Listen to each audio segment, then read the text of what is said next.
એક લીટીમાં પણ અમે ખોટા ન હતા. અમે તો પ્રજાનો અવાજ બનવા ગયા હતા ને આજે પણ બનીએ છીએ ને બનતા આવીશું. મારા છેલ્લા શ્વાસ સુધી હું આ પ્રજા માટે, મારા કચ્છીઓ માટે,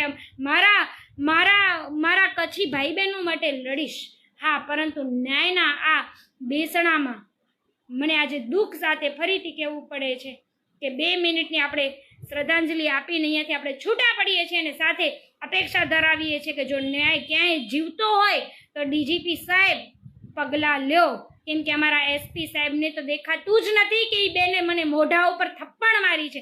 અમારા એસપી સાહેબનું તો કહેવાનું છે કે એમણે મોઢા ઉપર થપ્પડ મારી જ નથી. અમારા એસપી સાહેબનું કહેવાનું છે કે બુટલેગરોની ધરપકડ નથી કરી તો તમારી પણ નથી કરીને, એટલે હું બુટલેગરની સમકક્ષ આવી જાઉં? હું બુટલેગરની સમકક્ષ છું? તમે બુટલેગરોને નથી પકડી શકતા કે તમે બુટલેગરોને નથી પકડવા માંગતા? તડીપાર કરાવવામાં કોનો હાથ છે? પુરાવા તો મારી પાસે પણ છે સાહેબ. એટલે હાઈકોર્ટમાં આ બધી મેટર મારે લડવી પડી રહી છે. ત્યારે મારે આપ સૌ ગુજરાતવાસીઓ અને કચ્છવાસીઓને 2 હાથ જોડીને કચ્છની અને ગુજરાતની દીકરી તરીકે આ વિનંતી છે કે સાથ ના મૂકશો. આપણે સૌ સાથે મળી અને ન્યાયને ફરીથી પુનર્જીવિત કરવું પડશે. બાકી ન્યાય મરી પરવા રહ્યો છે. જય હિન્દ, જય ભારત, જય કચ્છ, જય ગરવી ગુજરાત. મહાદેવ હર.